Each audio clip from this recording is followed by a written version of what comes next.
to set the tracker on.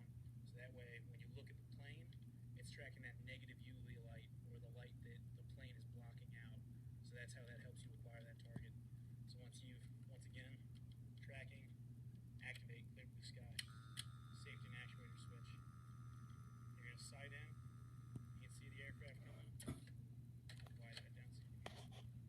You're going to sight in on that aircraft. You're going to put your rear sight reticle, match it up with your range ring. You're going to put the aircraft straight into that range ring. So you're tracking the aircraft, and you're going to hear the tones going.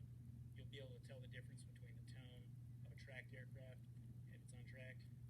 So once you hear that tone, you're going to up here, press that uncage button. So what this uncage switch does is allows this seeker head right here in the front. Right now, it's at a fixed angle with these sights, so it's not moving at all. Once you press this uncage switch, it's going to allow that seeker head to track independently from the missile. So this little gyro up here, the seeker eye is going to be moving around looking at that aircraft. The reason for that is you need to super elevate this missile upwards. You need to super elevate this missile upwards so that when it fires out, that launch motor is going to push it out of the tube, and then the launch motor will detach, and the flight motor will kick in. So there's about 9 yards where this missile will just be free floating in the air between the detachment of the launch motor and the initiation of the flight motor. So that space that it's going to fall right there, that's the reasoning for super elevating the missile. So you sight it in, S&A switch on Clear Blue Sky, tracking. I've got tone.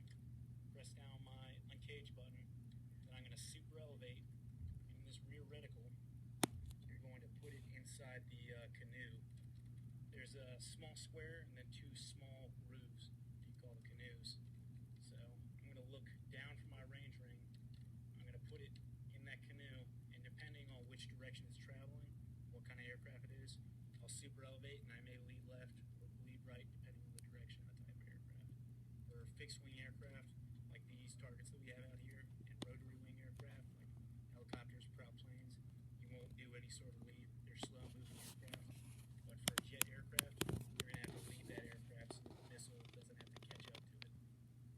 So once you've done all that, you've uncaged, range ring, down to your canoe, you're tracking, you do your lead if you need it.